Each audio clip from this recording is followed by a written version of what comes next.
ماہرنگ بلوچ کے حوالے سے جو ہے وہ ایک خبر ہے، اور وہ خبر یہ ہے کہ جناب ماہرنگ بلوچ کو جو ہے وہ 30 دن کے لیے مزید گرفتار کر لیا گیا ہے 3 MPO کے تحت، اور یہ پہلے ہی حراست میں تھی، لیکن اب جو ہے وہ اس کو پروونشل گورنمنٹ نے مزید 30 دن کے لیے اس کو بڑھا دیا ہے۔ یہ معاملہ جو ہے وہ کورٹ میں گیا تھا، اور کورٹ میں جانے کے بعد جو ہے وہ کورٹ نے پروونشل گورنمنٹ کے پاس یہ کہا تھا کہ جی آپ جو ہے وہ پروونشل گورنمنٹ کے پاس واپس جائیں،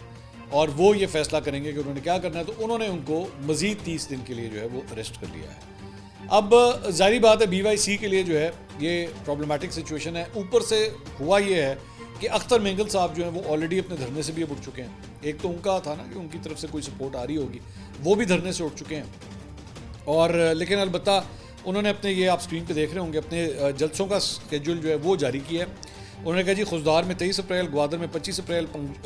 پنجگور میں 27، نوشکی میں 29 اور کوئٹہ میں 2 مئی کو جو ہے وہ جلسہ کرنے جا رہے ہیں، اور اس کے علاوہ 30 اپریل کو بلوچستان ہائی کورٹ بار سے جو ہے وہ خطاب کریں گے۔ لیکن جو BYC ہے، ماہرنگ بلوچ کی جو تنظیم ہے، اس کے کئی کارکن جو ہیں وہ بڑے نالاں ہیں اختر مینگل صاحب سے کہ آپ نے ایک دم جو ہے وہ یہ دھرنا کیوں ختم کر دیا۔